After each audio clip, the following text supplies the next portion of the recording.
चलो देखो, अब हम बात करते हैं जो 12th क्लास का एनसीईआरटी, उसमें सेकंड चैप्टर है। ठीक है, दिखाओ। 12th क्लास का एनसीईआरटी है, इसका सेकंड चैप्टर क्या है?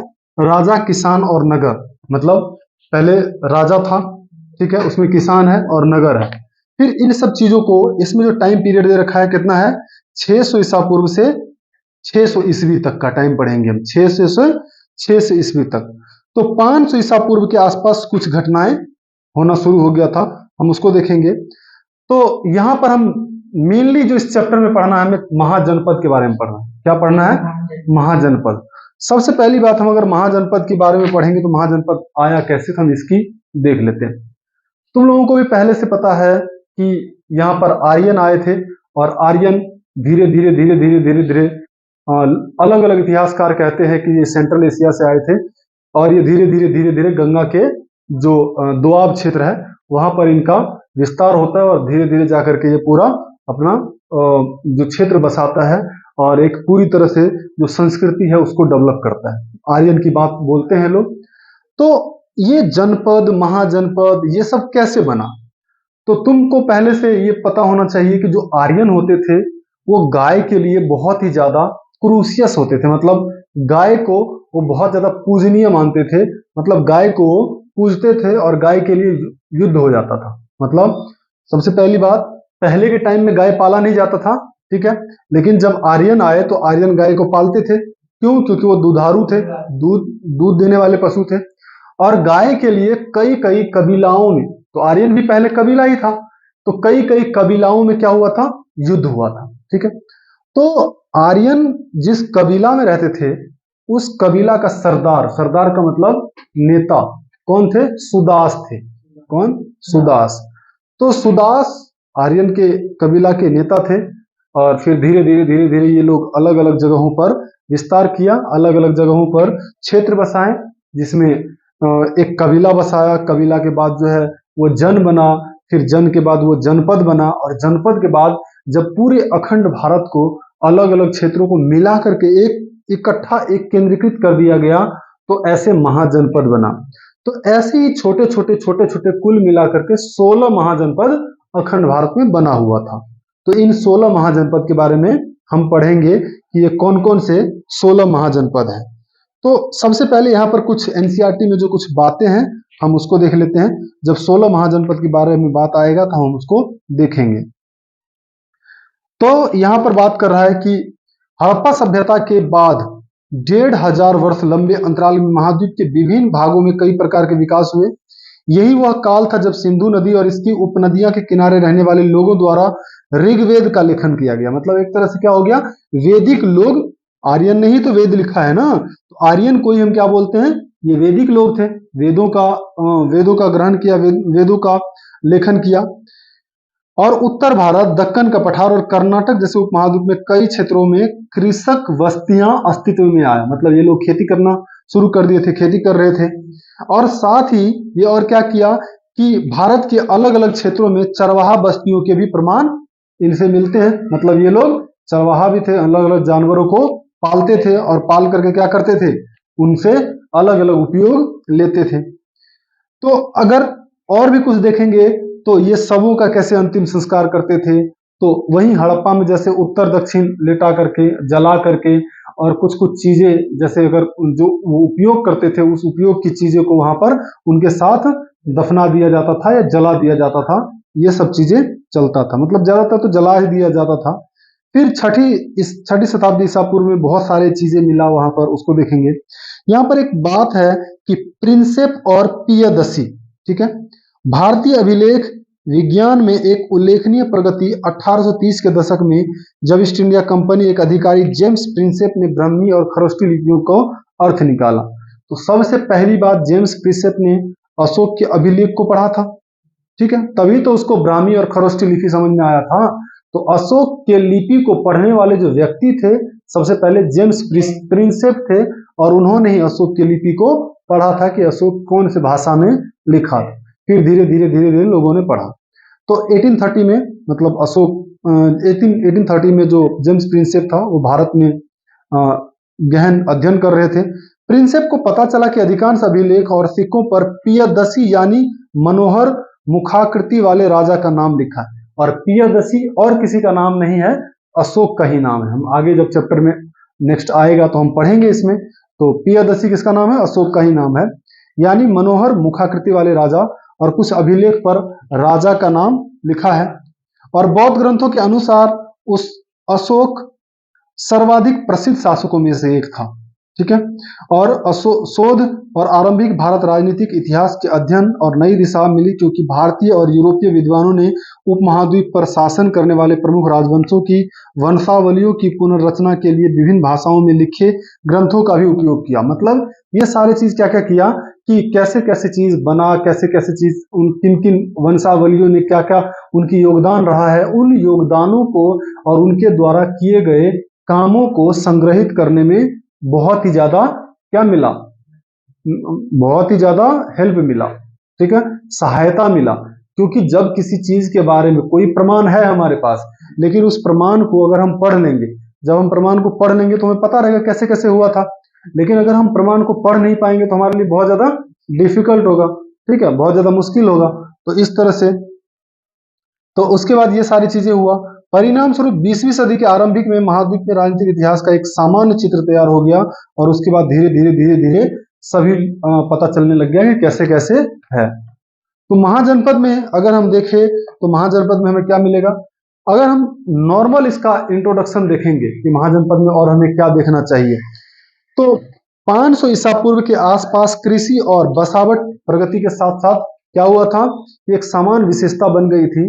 और ईसा पूर्व 450 के आसपास अफगानिस्तान और दक्षिण पूर्वी मध्य एशिया तक फैले 40 जनपदों का उल्लेख पाणिनि द्वारा दिया गया है। मतलब पाणिनि का जो अष्टाध्याय ग्रामर की बुक लिखा गया है, जो फर्स्ट ग्रामर की बुक है, उसमें लिखा गया है, क्या लिखा गया है कि 40 जनपद था। क्या था? 40 जनपद। और इस 40 जनपद को एकत्रित करके क्या बना दिया गया? महाजनपद। तो ये कितने महाजनपद में बटा, हम इसको देखेंगे तो ये 16 महाजनपद में बटा, ठीक है।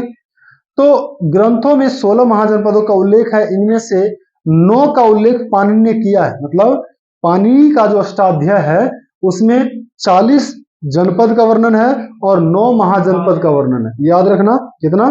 40 जनपद और 9 महाजनपद का वर्णन है उसमें। और जो नहीं बल्कि जनपद है, और बुद्ध काल में 16 महाजनपद जो है बड़े राज्य में सम्मिलित थे। तो याद रखना है जो पाणिनि का है, मतलब जो पाणिनि का है, ठीक है, पाणिनि ने 40 जनपद को बताया था, 40 जनपद के बारे में बताया था, और कितने? 9 महाजनपद के बारे में बताया था, 9 महाजनपद, ठीक है।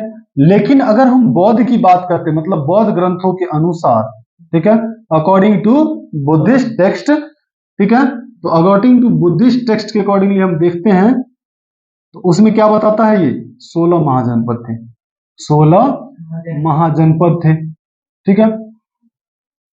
और ये 16 महाजनपद ही जा करके, और इसमें जो सबसे ज्यादा पावरफुल था वो मगध महाजनपद था। कौन?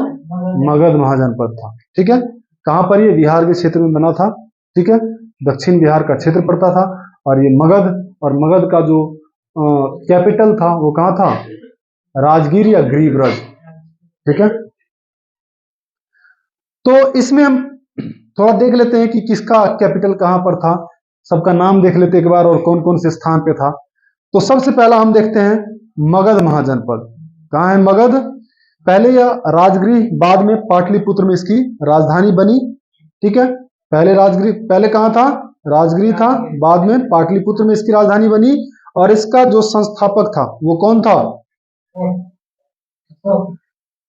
अब तो अलग शासक में आएगा, मतलब अगर हम मगध में देखेंगे तो अलग अलग जो है शक्तिशाली शासक रहा है, ठीक है। कौन कौन? जैसे बिंबिसार हो गया, अजातशत्रु हो गया, शिशुनाग हो गया, ठीक है। तो ये मगध के ही वो थे।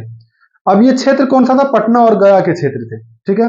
और आधुनिक जिलों और शाहाबाद के कुछ हिस्सों को मिला करके हम इसको बोलते थे। अगर हम अंग की बात करते हैं, अंग वही वाला जो कर्ण को राज करने के लिए दान में मिला था, ठीक है। तो अंग की राजधानी कहां थी? चंपा। और शासक वहां का कौन था? ब्रह्मदत्त था।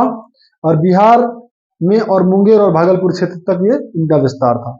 नेक्स्ट हम देखते हैं मल्ल। मल्ल कहाँ है? मल्ल है कुशीनगर, ठीक है, जहां कुशीनगर और पावापुरी क्षेत्र में है ये, ठीक है। और इक्ष्वाकुई मतलब जो इक्ष्वाकु वंशीय शासक यहाँ पर था, कोई एग्जैक्ट शासक का नाम नहीं है यहाँ पर, इक्ष्वाकु वंश के जो है शासक था। और देवरिया, बस्ती, गोरखपुर, पूर्वी उत्तर प्रदेश, सिद्धार्थनगर और आधुनिक जिलों में ये बना हुआ है। नेक्स्ट हम देखते हैं वज्जी, ठीक है। वज्जी का ही नाम था लिच्छवी, या उसी को हम बोलते थे विदेह, या उसी को हम बोलते थे ज्ञात्रिक, ठीक है, बोलते थे ना ज्ञात्रिक या लिच्छवी, ठीक है। तो ये ज्ञात्रिक, तो वैशाली इसका कैपिटल था, ठीक है। और जो इसका राजा था, राजा का नाम क्या था? विशाल, ठीक है, विशाल राजा का नाम था, और बिहार के गंगा नदी के ऊपर में स्थित है, ठीक है। नेक्स्ट हमारा कौशल, ठीक है। कौशल इसका कैपिटल राजधानी कहाँ था? श्रावस्ती था। कौशल इसका श्रावस्ती था, और इसके जो राजा थे वो कौन थे? प्रसेनजित थे। और ये वर्तमान में फरीदाबाद, गोंडा, पूर्वी उत्तर प्रदेश और बहराइच जिले में, ठीक है। ये वाला फरीदाबाद नहीं है, ये दिल्ली के बगल में जो फरीदाबाद है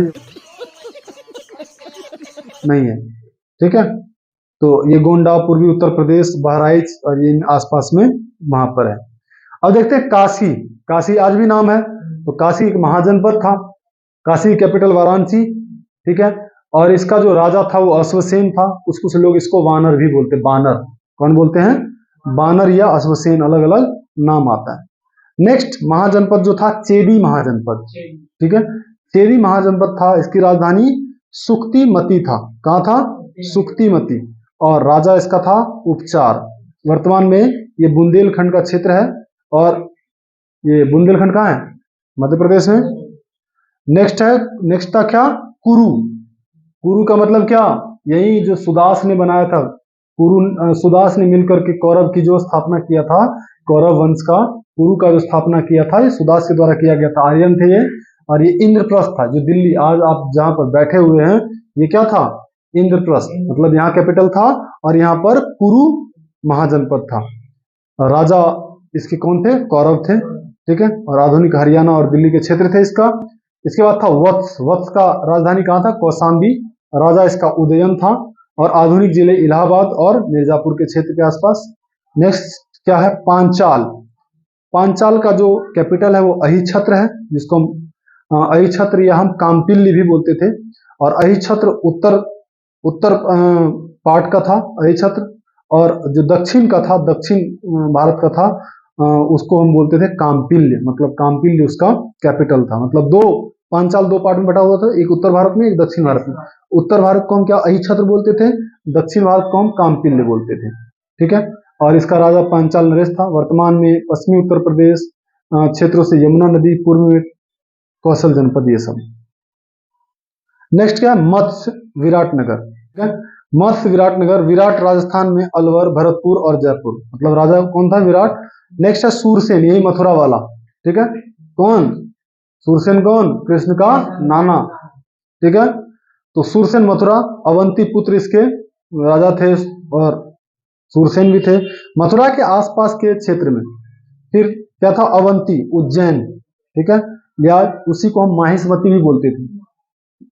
सुन रखा है ना माहिष्मती, बाहुबली। महेंद्र बाहुबली।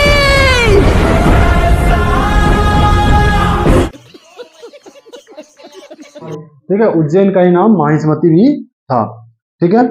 तो ये कहां पर है?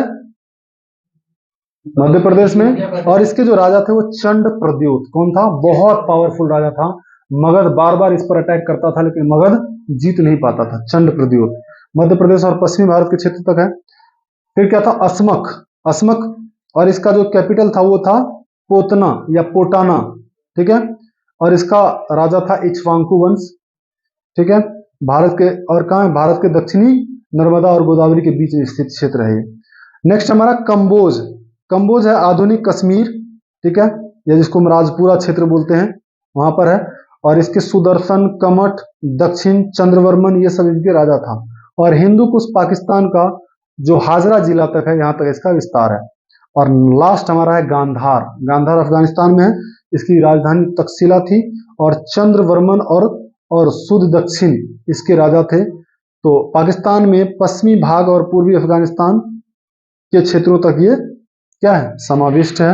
तो ये हमारा 16 महाजनपदों के नाम, उसके कैपिटल, उसके कौन कौन से प्रमुख राजा रहे, कौन कौन से क्षेत्र में ये पड़ता है, तो ये हमने देखा।